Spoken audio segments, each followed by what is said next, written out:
Earlier, we were speaking of inflation and how, the Fed and Washington has been trying to get that under wraps. There has been buzz going around about the Inflation Reduction Act and its actual impact on Medicare. A lot of people are uncertain if it's a good thing or if it's a bad thing necessarily as far as that goes. So let's get a little clarification here. What is the answer?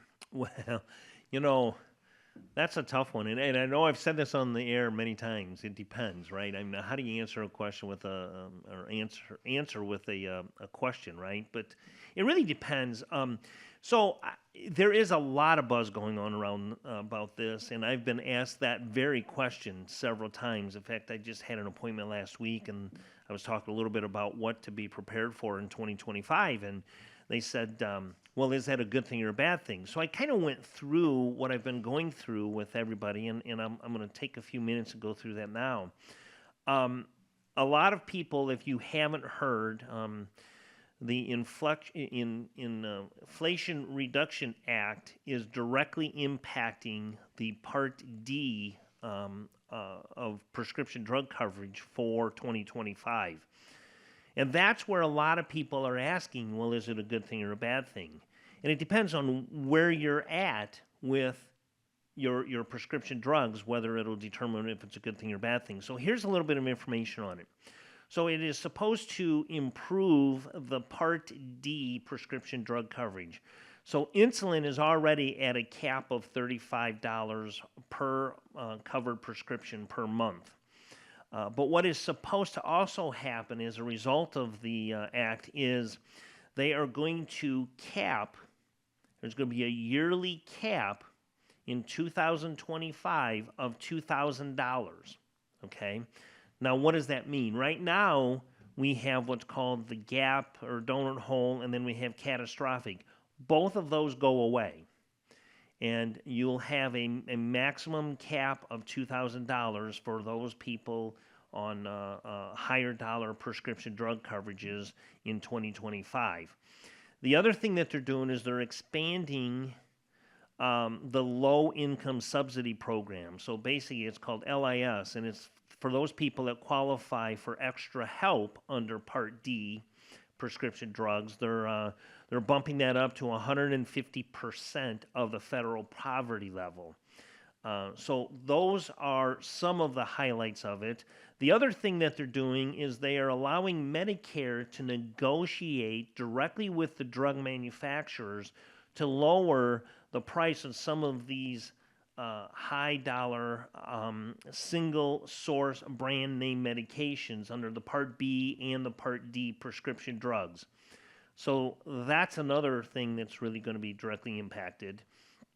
And there's a new law that requires drug companies that raise their prices faster than the rate of inflation, they're going to pay a rebate back to Medicare. So it's yet to be seen how that's going to play out. But the one thing that I will tell all of you listeners out there, my events that I'm going to be putting in place for AEP, and I've got some events coming up here in September as well. We're going to talk in more detail about how the act is going to impact people in Medicare. But I want to take a second and kind of go through and answer the question, because everything I just mentioned really didn't answer the question. What I'm hearing, and when I say what I'm hearing, it's not gossip. I'm hearing this from companies. I'm hearing this from people that have done a lot of investigating and figuring some of this stuff out already. I'll ask a simple question. How many people think that the pharmaceutical companies are going to lose money? Well, that's not going to happen, right? And how many people think that the insurance companies are going to lose money? Yeah, that's not going to happen either. So the big question is, where's the money going to come from to pay for and support this $2,000 cap? Because there are drugs out there that monthly are costing anywhere from $500 to $1,100, $1,200 a month for some of these common medications that a lot of people are taking. So here's the grumblings that I'm hearing, and none of this, I want to preface this, None of this is in stone. None of this is factual at this point, but it's what I'm hearing from company people and other people in the business.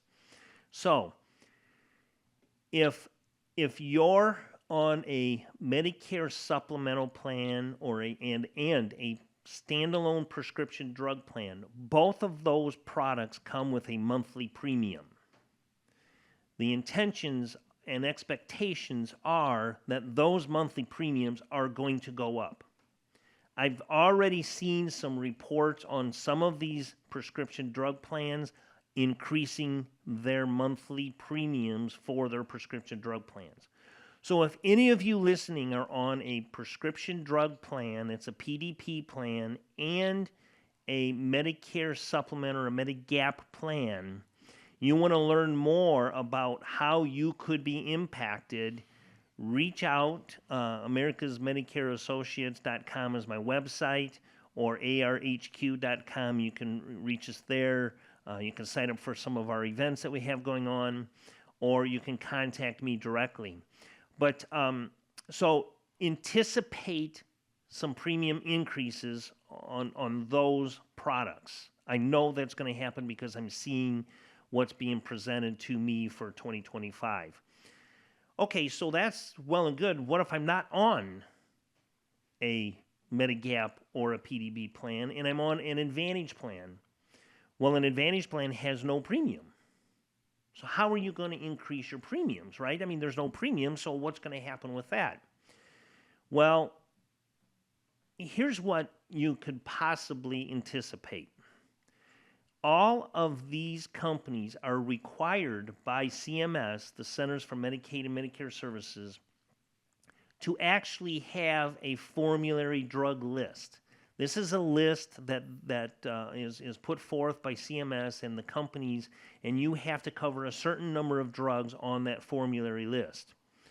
Well, if you're now being told you have to pay more than what the monthly cost is, now when I say you, I'm meaning the insurance companies, well, what might they do? They may take some of these medications off of their formulary list. So you may not even, you may be put in a situation where you may not even be able to get that drug on the current plan that you're on. You may have to switch companies to get the medications that you need. So there's a lot of crazy things proposed for 2025.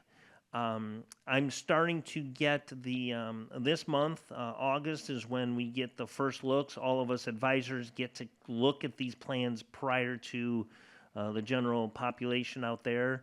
And then we go through and set up our review appointments. So we're starting to get these appointments scheduled. And if any of you out there are looking to get more information about this, sign up for one of our events, and I'd be happy to help each and every one of you. And that's what I know at this point. So it's a hard question to answer, but I will definitely be impacted.